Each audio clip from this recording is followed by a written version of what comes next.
미국엔 나스닥, 우리나라엔 코스닥이 있다면 뉴스쇼에는 뉴스닥이 있습니다. 뉴스쇼 증권시장 뉴스닥, 오늘은 강성브라더스 만나는 날입니다. 더불어민주당 강훈식 의원, 국민의힘 성일종 의원, 어서 오십시오. 네, 안녕하십니까. 강 의원님 목이 네. 조금 가라앉으신 네, 거. 목이 약간 가라앉았습니다. 어, 선거 다른 사람 온 줄 알았어요.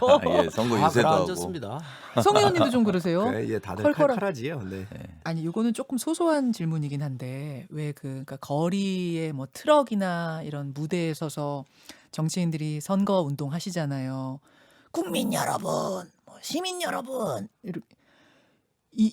굉장히 큰 소리를 우렁차게 웅변하듯이 외쳐야 하는데 정치인들 중에 요거 안 돼서 고생하시는 분들은 안 계세요. 다들 타고나신 거예요. 타고났다고 하기보다도 이제 뭐 훈련으로 되는 경우도 굉장히 많고요. 아, 그리고 이제 현장에 가보면 네, 상대 당도 있거든요. 우리 당도 있고. 그렇지. 그러면 이게 경쟁도 있어요. 보이지 않게. 왜냐하면 저쪽에서 막 절절하게 말하면 예. 아 우리도 더 절절하다 말이죠. 사실이 마음이 그렇고요. 그러니까 그러면 그거 강조하다 보면 톤도 올라가고 예, 예. 또 절박하게 말하게 되고 예. 그러면 듣는 분들이 아이고 잘한다 이러면 계속 또 그렇게 하게 돼요. 그래서 그게 그 자리에서 일어나는 어떤 현장에서의 그런 것 훈련이라고 할까요? 그럴 수 있겠네요. 이런 것들도 많고요. 아무튼 예, 예. 저희로서는 이제 한 표 한 표가 소중하기 때문에 예. 그런 절절함을 호소하다 보면 아. 빨리 배우는 것 같습니다. 이비인후과 가서 이렇게 진료 받으시는 분도 계시겠어요. 덜어는. 저는 선거 때마다 비교적 받는 편입니다. 아, 진짜요? 네, 예, 목이 많이 쉬는데 말은 해야 되니까 그러면 잠깐 치료를 받고 가서. 야, 이런 질문 어디서도 여러분 못 들으셨을 텐데 저는 궁금했는데 그러니까 말 못할 사정들이 있네요. 뭐 저만 그러겠습니까? 다 그러시죠. 송 의원님, 그 약간 내성적인 분들은 그럼 다 훈련해서 나가시는 거예요? 아, 그러면요. 예. 음. 거의 제가 볼 때 뭐 한 60~70%는 네. 다 훈련해서 한다고 봐야죠. 그리고 가면 다 목이 다 쉬지요. 그나마 요즘에 이제 음량이 좋으니까 이 마이크 성능이 마이크가, 좋으니까 예. 좀 도움은 많이 받지만 예. 기본적으로 한두 번 연설을 하면 목이 다 많이 변하지요. 훈련은 누가 시켜줘요? 본인 스스로가 해야지. 거울 보고. 예. 야, 이게 진짜 쉬운 일이 하나도 없어요, 여러분. 타고나는 것만은 아니다. 또 이렇게 많이 대중 앞에 가서 예. 하다가 보면 예. 또 그 요령이 생기고 또 늘지요. 그렇죠, 예. 그렇죠. 자, 선거운동 그 유세 다니시느라 지원하시느라 두 분 고생하는 중이신데 후보들은 TV 토론을 연일하느라 아마 지금 두 후보 다 정신이 없을 겁니다. 어제 TV 토론 어떻게 보셨는지 관전평부터 좀 들어보죠. 성일종 의원님. 제가 보니까 이제 코로나 전국하에서 실질적으로 우리 시민들을 만나기가 어렵잖아요. 그러니까 이제 미디어를 통해서 하고 있는데 제가 볼 때 세 가지만 말씀을 드리면 네거티브가 너무 심하다. 네. 첫 번째고 두 번째로는 인신공격성 발언도 서슴없이 나오는 걸 보면 좀 과연 국민들께서 이런 부분들을 좀 편하게 느끼실까? 예를 들면 거짓말쟁이다 이렇게 몰아붙이는데 사실 그런 부분들은 국민들 듣기에 좀 반가운 이야기는 아니지요. 그리고 또 거짓말을 좀 많이 한다 후보가. 상대 후보가? 예, 그렇습니다. 저는 이게 당과 당이 쓰다가 보니까 저희가 얘기하면 객관성을 잃을 수 있을 것 같아서 그냥 팩트만 제가 말씀을 드리겠는데 우선 어제 박영순 후보께서 급하시긴 하기 때문에 좀 이해는 하지만 인구 대비 4위로 접종률이 세계 4위로 올라섰다 그랬는데 아닙니다. 이게 100명당 1.5의 수준이고 또 100위권 처져 있다는 말씀 드리고 또 우리가 OECD 국가 중 경제 성장률이 1위다 그러는데 G20에서 지가 15위예요. 그래서 이런 얘기를 좀 많이 하고 또 어제는 그런 말씀도 이해충돌방지법을 야당이 반대해서 한다. 예. 못하고 있다. 이렇게 그러는데 정말 그렇지 않습니다. 그동안 밤 11시까지도 하고 수차례 해왔고 오늘 2시에 또 열립니다. 그래서 이거는 굉장히 중요한 법이에요. 우리가 김영란법 같은 경우에 농축수산물을 5만 원만 선물할 수 있도록 했었는데 지금 20만 원까지 풀었거든요. 네네. 그동안에 그 피해본 농가들 어떻게 할 거예요? 누가 보상할 거예요? 그 얘기 아마 이해충돌법 얘기 오늘 뒤에 좀 있을 예, 거예요. 그래서 네. 이런 거 같은 경우도 팩트를 확인하지 아니하고 마치 야당한테 다 떠넘기는 것 같은 이런 사실들이 좀 있어서 제가 이건 이제 아까 강 의원님한테 말씀을 드렸는데 후보들의 말은 좀 신뢰하고 관련되거든요. 그래서 이런 부분들을 좀 확인해서 하셨으면 좋겠다는 말씀 드립니다. 네거티브, 인신공격, 거짓말 뭐 그렇습니다. 이런 세 가지를 것들이 씁쓸했다. 그렇습니다. 결과적으로 오세훈, 박영선 후보 중에 뭐 당연히 오세훈 후보가 잘했다고 보시겠군요. 그 이제 시민들이 판단하실 거로 보고요. 제가 평가하는 것은 아마 공정하지 못할 수도 있습니다. 강훈식 의원은 어떻게 보셨습니까? 아니 저는 처음에 성일종 의원님이 막 공격이 심했다 그래서 공격 안 하실 줄 알았는데 끝에는 우리 후보 공격으로 다 마무리하셔갖고요. 저는 사실은 이제 준비했던 건 인터넷 댓글에 재밌는 이야기로 좀 먼저 말씀을 아이 드리려고 그 하세요. 예, 재밌는 얘기. 그 전두환 재산은 29만 원이고 오세훈의 서울 임대료가 24만 원이고 서울에선 100만 원만 가지면 최대 갑부가 된다라는 우스갯소리가 댓글로 달려 있더라고요. 현실 인식에 대한 차이가 되게 많은 것 같다. 그거 오세훈 후보가 잘못 보신 거죠. 그 판넬에 예. 써있던 임대료 160 5만 원 얼마인데 써 있었는데 160 얼마인데 아마 그거를 잘못 봤던 것 같아요. 165를 네, 24로 잘못 네, 보신 그런 것 같아요. 거죠. 그 제가 중소벤처 소위원장인데요. 그게 사실은 소상공인에 대한 인식이 조금만 있으면 그 읽다가도 아닌데요 이렇게 생각하셨을 텐데 그럼 많이 아쉽다는 생각 많이 들었고요.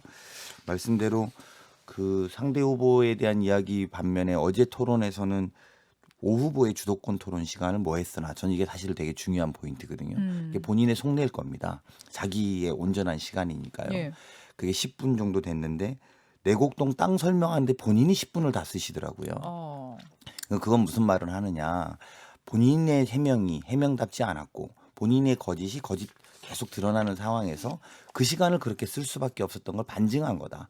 우리가 공격했다라고 이야기하겠지만 지금은 이제 본인이 그 시간을 자유롭게 쓰는 시간이 떳떳하고 정당하고 그런 설명이 필요 없었다면 자기 시간을 그렇게 쓰지 않았을 거라고 저는 봅니다. 근데 그런 것들이 자꾸 더 의혹이 커지기 때문에 자기 시간을 온전히 그냥 그렇게 쓴 것 아니냐. 저는 그런 면에서 많이 어제의 우리들의 공격보다는 예. 본인들의 답변에 대해서 한번 생각해 봐야 된다고 생각하고요. 토론 전반으로만 보면 예. 누가 일할 사람이냐. 그러니까 누가 일을 해왔던 사람이고 누가 일을 잘할 사람이냐라고 보면 저는 단연코 박영선 후보가 도드라졌다.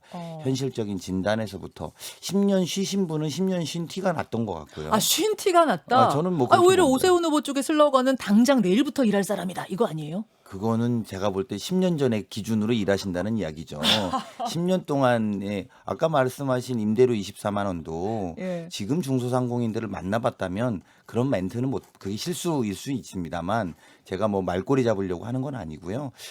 서울시 임대료 24만 원이란 판넬을 보고 저는 움찔했었어야 된다고 봅니다. 근데 이제 그런 것들은 10년 전 기준으로 생각하시는 건 아닌가. 저는 투지폰을 쓰던 시대의 서울시장 리더십으로 예. 지금 5G 시대 또는 그 이상의 리더십을 끌어나갈 수 있는지에 대해서는 회의적으로 좀 봤다. 이렇게 생각이 들고요. 그런 면에서 보면 어쨌든 장관으로서는 나름 성공해왔던 중기벤처부 장관을 했던 박영선 시장이 즉각 투입돼도 일할 수 있는 오히려 저는 그런 면이 더 도드라졌다 이렇게 생각이 듭니다.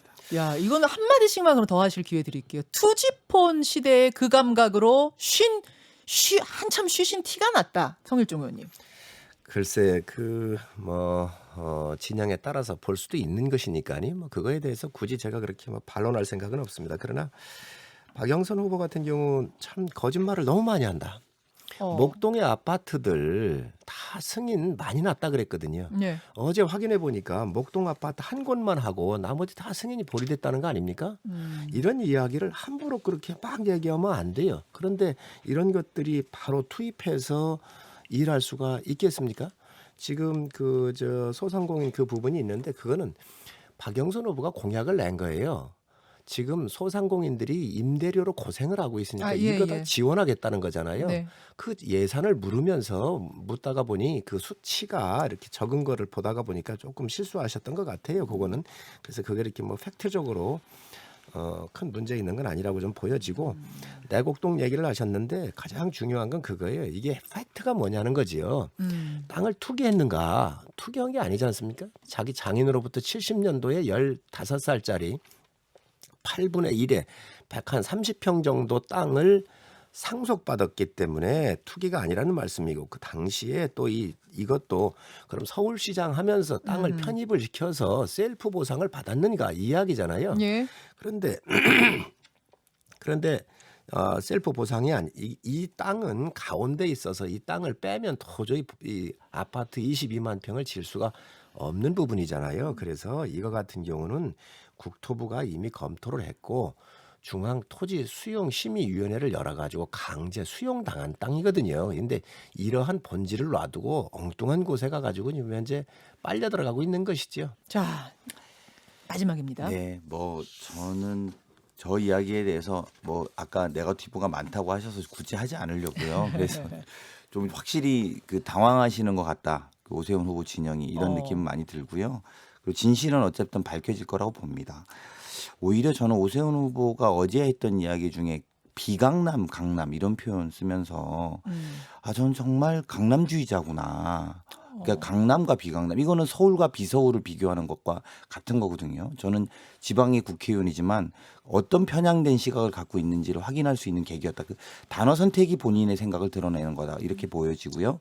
나아가서 무상급식에 대해서 왜 저렇게 걸 수 있었는지도 확인되는 인식이었고 그 10년 전 인식이 변하지 않은 후보에 대해서 우리가 선출한다면 굉장히 씁쓸한 서울이 될 거다 생각이 들었습니다. 야, 오늘 시작하자마자 두 분이 지금 선거를 일주일 앞두고 있기 때문에 정말 후보자 본인들처럼 지금 뜨겁게 열띤 토론을 해주셨는데 아마 오늘 상한가 하한가 이야기 중에도 또 선거 이야기가 나올 것 같습니다. 상한가 하한가 확인을 해보죠. 우선 뭘 뽑아오셨는지부터 말씀해 주시고 하나하나 들여다보겠습니다. 성일종 의원님은 뭘 뽑아오셨어요? 예, 저는 2030 청년들에 대해서 상한가를 뽑았습니다. 2030 청년들 상한가 강훈식 의원. 저는 권익위의 국회의원 전수조사를 상한가로 뽑았습니다. 국회의원 전수조사 상한가. 자, 그럼 성 의원부터 짚어보죠. 2030 청년들. 이번 서울과 부산시장의 선거의 원인은 예. 민주당 출신 광역자치단체 장의 성범죄로서 이루어지는 거잖아요. 예. 그래서 사실 이 부분은 민주당에서 후보를 내지 않기로 했었던 약속을 깼기 때문에 당원 당규까지 당원 투표하면서 바꾸면서 편법과 꼼수를 부린 거거든요. 그래서 2030이 과연 이게 공정하고 정의로운가? 그래서 이 2030이 쳐다보고 있다. 그리고 이 분노가 나오는 것이다라고 보여지고요. 또 두 번째로는 공정과 정의에 대한 2030 세대의 확실한 가치 정립이 다른 기성세대보다 잘 돼 있다라고 저는 알고 있어요. 그것이 이번에 분노로 표출되고 있는 것이고 사실 2030 세대가 문재인 정권 탄생하는데 굉장히 힘을 보탰던 세대거든요. 그런데 이러한 공정과 정의 같은 경우는 우리 국가적 자산인 거지요. 법으로 어떤 문제를 해결하겠다 했었을 때는 불행한 일입니다. 왜냐하면 법의 판단을 받았을 때는 그 형량을 받는 거잖아요. 벌금을 내는 거잖아요. 예. 그러한 법에 의해서 통제되기 이전에 질서가 유지되기 이전에 윤리나 도덕 같은 그래서 공정과 정의 같은 사회적 자산이 작동되는 사회가 훨씬 더 좋은 거죠. 이 사회적인 작동이 돼야 되는 공정과 정의에 대한 요구를 지금 2030 세대가 지금 우리 국민들에게 요구하는 것이고 또 집권층에 요구하는 것이죠. 그런데 보면은 지금 현재 보면은 예. 과연 이 집권층이 공정과 정의를 세웠는가? 조국 사태에서 봐도 또 울산의 부정선거 사태에서 보듯 여러 형태에서 봤었을 때 이게 이제 무너졌다고 보는 거죠. 그리고 또 하나는 세 번째로는 네. 꿈이 무너졌잖아요.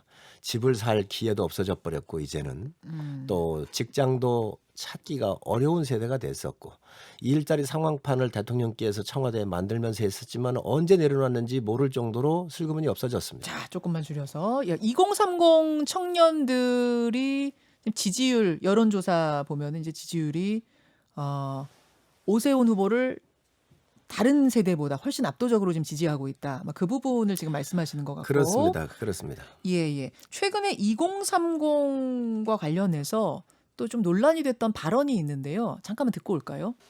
민주당 박영선 서울시장 후보가 20대 지지율이 낮게 나타나는 이유로 역사에 대한 청년의 경험치 부족을 꼽았습니다. 저는 27살 취업 준비생입니다. 경험치 없는 20대가 왜 오세훈에게 투표하는지, 경험치 없는 20대가 왜 박영선에겐 투표하지 않는지 그 이유를 오늘 한번 공유해 드리겠습니다. 젊은 층일수록 진보 정당을 지지한다는 통념이 깨졌습니다. 예.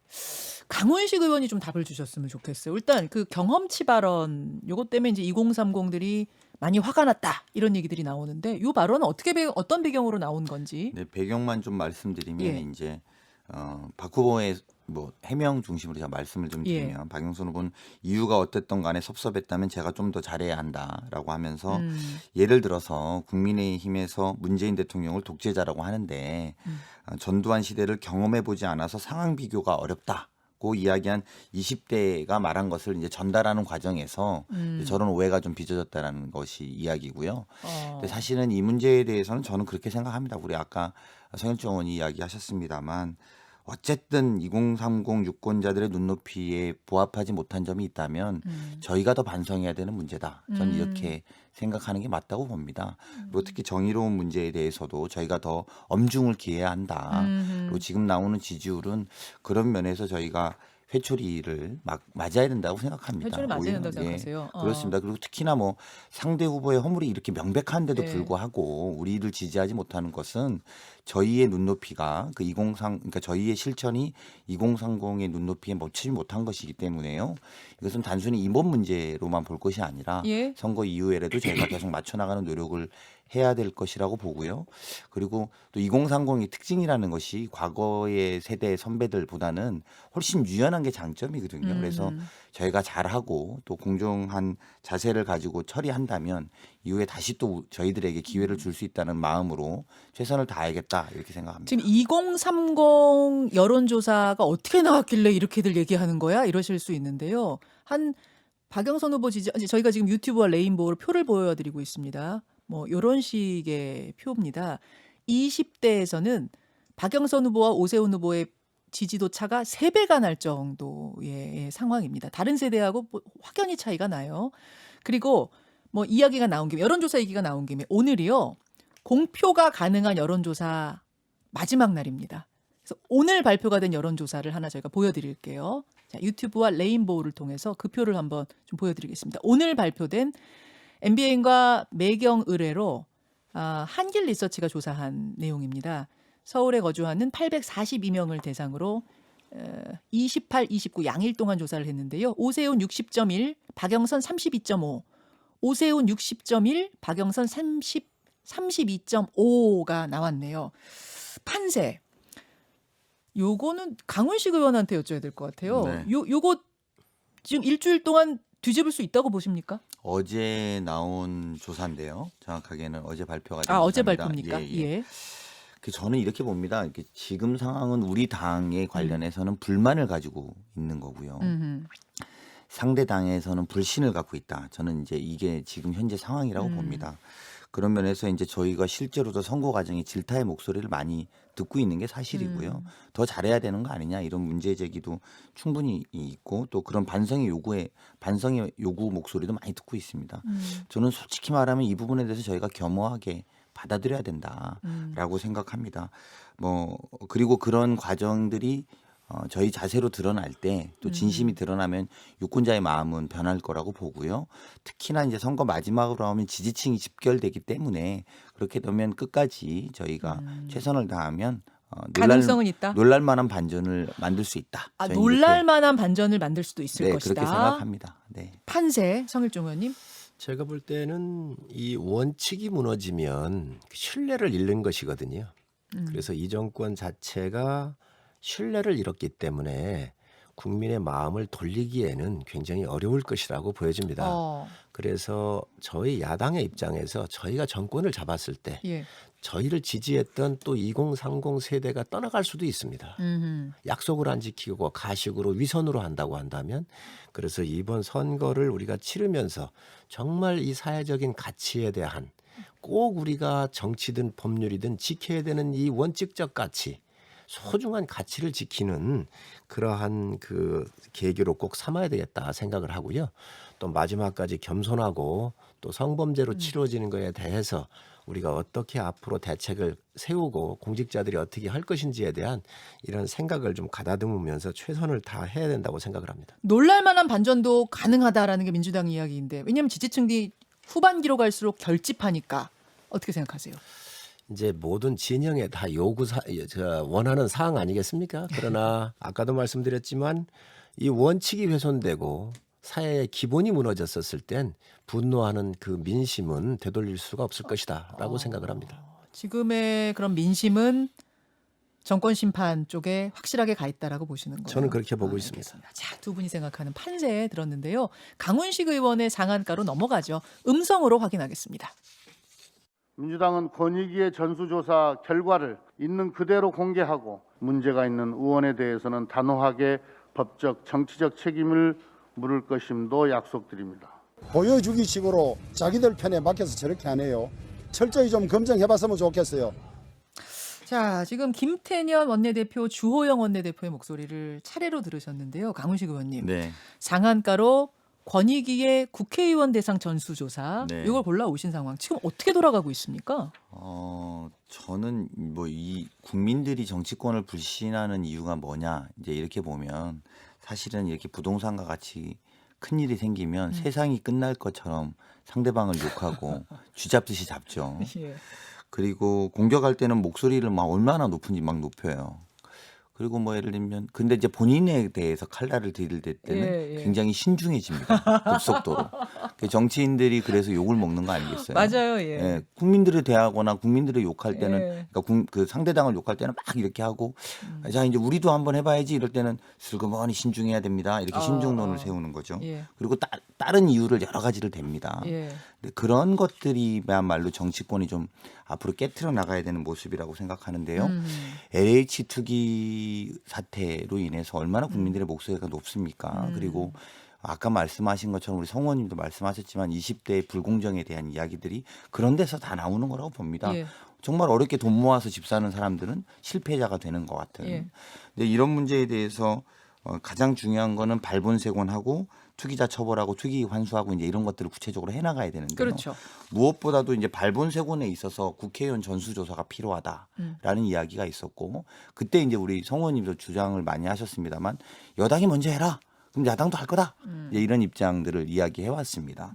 자 이제 뭐 어쨌든 선거는 선거대로 진행이 되는 문제지만 이 문제의 발본색원들을 해나가고 앞으로 지금 현재의 문제대로 확인해야 된다라고 봤을 때 우리 당이 이제 국민권익위원회 전수조사 요청을 한 겁니다. 네, 네. 그래서 직계존비소까지 다 한 거거든요. 예, 그래서 예. 아버지나 자식들까지 다 해서 한 거고 개인정보 동의서까지 해서 제출을 했습니다. 정치적 책임 또는 그걸 그대로 공개하겠다고 한 만큼 법적 책임도 지겠다는 의미가 되는데요. 자 이제 국민의힘에 동참하시라. 듣고 싶습니다. 예, 듣고 싶습니다. 이제 여당 했으니까요. 야당도 함께 나와줬으면 좋겠다. 또 뭐 이게 권익위 위원장이 누구다 말다 이런 이야기를 하지 마시고 그런 성 의원님 유치한 답변 주세요. 이야기잖아요. 지금. 답변 주세요. 동참하라. 공격할 걸 예상을 하셔가지고 질문을 다 다듬어서 오셨네요, 우리 강 의원님이. 길었어요 지금 질문이. 뭐 여당이 권익위에 이런 전수조사를 의뢰하고 하는 거 그렇게 전 나쁘다고 생각하지 않습니다. 그러나 이게 과연 진정성이 있고 이 선거 국면이니까 이것을 피하기 위해서 보여주는 그런 쇼 아닌가 하는 것도 사실 야당에서 보면 의심할 수 있는 대목이라고 생각을 합니다. 쇼 아니냐? 예, 왜 그러냐면 특검을 하기로 했거든요. 예. 특검 받으면 됩니다. 성역 없이 하자 그랬거든요. 예. 이미 저희 전수조사 하자 그러면 저희도 안 할 이유가 없습니다. 뭐든지 다 하겠습니다. 그런데 특검을 하면요. 여기에 다 조사할 수 있습니다. 특검을 지금 현재 여당이 90일만 하자는 거잖아요. 이게 지금 90일 가지고 되겠습니까? 친인척과 관련되는 것까지 다 해야 되는데 존비소까지. 그래서 저희가 1년 이상을 해야 한다고 얘기를 하고 성역 없이 하면서 청와대 포함하자 그랬거든요. 예. 그런데 지금 청와대 경호실 직 과장도 여기에 제3기 신도시에 투자를 해서 언론에 놨지 않나요? 네. 투기를 해서. 그래서 이게 지금 권익위에 이렇게 가는데 이것보다 특검으로 집중을 해서 특검부도 늘리고 수사 인력도 늘려가지고 여기에서 하게 되면 끝날 일을 이거 다 여야가 합의해놓고 이거는 합의를 안 해주면서 또 다시 권익위로 또 가자. 저는 동의할 수가 없습니다. 그래서 뭐 하는 건 할 수 있고 또 하는 거 그런 결정한 거에 대해서 그렇게 비난할 생각은 없는데 과연 진정성이 있는 것인가? 분명히 특검은 알겠습니다. 압수수색이라든지 모든 권한을 갖고 있는 겁니다. 이 권익위 갔을 때 이런 게 있는가요? 그리고 권익위 제가 이게 정무위에 있기 때문에 잘 알고 있는데 권익위가 그동안 보여온 행태를 보면은요 이해 충돌한다고 했었을 때 우리가 보시자고요. 조국 장관이 있었을 때는 장관으로서 그 수사하는 게 장관 직무하고 이해 충돌 안 되는가 했었을 때 이건희 부위원장이 그 당시에 있으면서 이해 충돌에 해당한다라고 얘기를 했습니다. 전현희 위원장이 와가지고 추미애 장관 아들 조사할 때 법무부 장관이 있는 거 전부 다 이해 충돌이 없다 그랬거든요. 그러니까 못 믿겠다는 말씀이신 거죠. 지금의 신뢰도가 좀 떨어진다. 그래서 여러 가지 이런 부분들이 있기 때문에 저는 이렇게 선거가 오니까 보여줄 게 아니라 진정성 있게 예. 특검을 받으면 될 일입니다. 자, 뭐 권익위에서 전수조사하는 거 동참하라면 할 수 있다. 하지만 그럼요. 예. 특검부터 시작하자 이 말씀. 그렇습니다. 그것도 1년으로 시작하자. 아니 뭐 기간도 충분히 좀 주고요. 그리고 예. 특검을 하게 되면 압수수색 영장이 있고 다 이 수사를 할 수 있기 알겠습니다. 때문에 알겠습니다. 이게 그 더 말씀은. 정확합니다. 자, 강훈식 의원님. 이번에 투기 대상자들은 경찰 조사도 받고 그리고 지금 뭐 한 2,000명까지 늘려가지고 이제 조사한다는 거 아니에요 전방위적으로. 그리고 또 특검의 대상도 들어갑니다.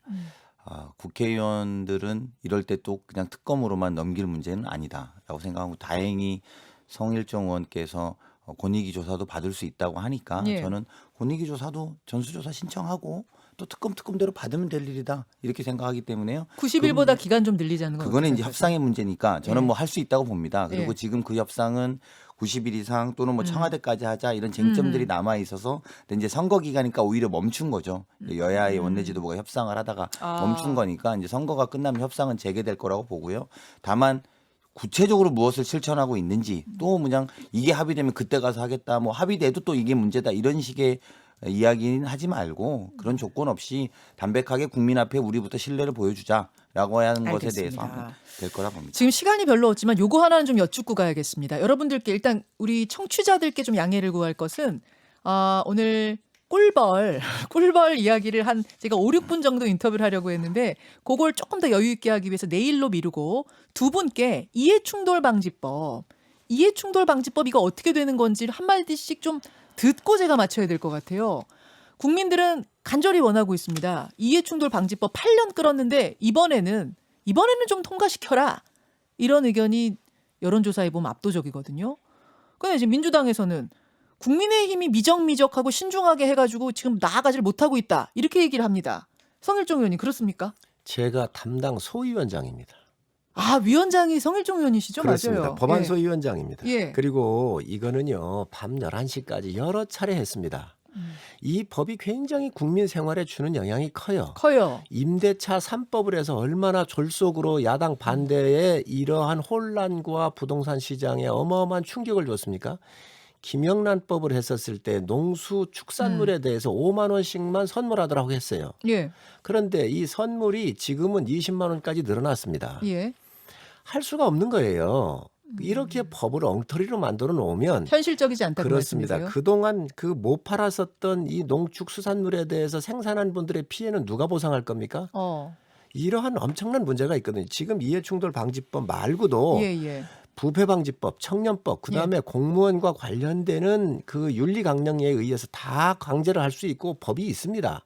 이 이해충돌법이라고 하는 것은 이런 법을 모으는 거예요. 그리고 부족한 걸 채워서 새로 만드는 제정법인데 예. 이 법을 한번 잘못 이 시행을 하게 되면 네. 국가가 멈출 수도 있습니다. 무슨 얘기냐면 감사원에 다니는 예를 들면 감사관이 있는데 A 부처를 감사를 나갔어요. 네. 거기에 자기 인척이 있거나 아는 사람이 있으면 이거를 회피를 해야 돼요. 못하게 돼 있어요. 그럼 위원장님 제가 조금만 정리해서 질문 드릴게요. 4월에 통과시키긴 시킬 건데 조정을 다만 조금 더 조심스럽게 들여다볼 부분이 있어서 시간이 걸리는 것이다. 이렇게 보면 됩니까? 그렇습니다. 저는 4월 10일까지 끝내려고 합니다. 4월 10일까지요? 예, 그렇게 하고 예. 여당의 원내 김태년 대표한테 전화를 걸어서 예. 이렇게 심각한 법인데 예. 이게 빨리 서두르지만 꼼꼼히 봐야 될 법이다. 그렇기 때문에 우리가 밤 11시까지도 하고 정말 이 일정을 잡아서 하고 있는데 지금 이 선거에 오니까 마치 이것을 야당한테 뒤집어 씌우려고 하는 것은 굉장히 문제가 있다 그랬어요. 안 하려는 생각 전혀 아니다 그 말씀이신 아니, 거죠? 오늘도 연다니까요. 오늘도 열어요. 오늘도 12시에 알겠습니다. 소집해 놨습니다. 강 의원님, 국민의힘이 지금 안 하려고 하는 건 아니고 다만 정치 공세하고 있는 겁니다. 답 주시죠, 강 의원님. 그 이전에 8년 동안 안 됐을 때 논리가 비슷했기 때문에 이제 저희들로서는 걱정을 하는 거죠. 그 이제 이전에도 뭐 신중하게 국민 생활 영향에 전체에 미치는 게 크다. 또 우리 피해자가 농민이나 어민일 경우들도 많다. 이런 걱정들을 누누이 하다가 지금까지 8년 동안 안 되고 특히 김영란법이 통과될 때도 이거는 빼놨기 때문에 된 거고 문제는 그렇게 빼놓은 것이 이제 문제로 원체 커지고 불공정의 문제가 되니까 제도적으로 막자는 취지인데요. 성일종 의원님이 저렇게 단언하셨으니까 좋은 결과가 빨리 만들어 주셨으면 좋겠습니다. 이 법을 국민들께서 아셔야 되는 게 국립학교 선생님들은 짧게요? 이해충돌이 들어가잖아요. 사립학교는 안 들어가요. 똑같아요. 그러니 이걸 그러면 우리가 어떻게 조정할 것인지 예를 들면 굉장히 복잡한 것들이 많이 있습니다. 밤새워서 열심히 하십시오. 저희가 요 얘기는 따로 한번 떼서 이해충돌 방지법에 대해서는 토론 한번 해봐야 예, 되겠습니다. 오늘 두 분 고생하셨습니다. 네, 고맙습니다. 네, 감사합니다. 강훈식 의원, 성일종 의원이었습니다. 김현정의 뉴스쇼는 청취자 여러분의 참여로 이루어집니다. 트위터, 페이스북, 레인보우 게시판, 그리고 단문 50원, 장문 100원의 유료 문자 샵 1212, 우물정 1212 통해 참여하실 수 있습니다.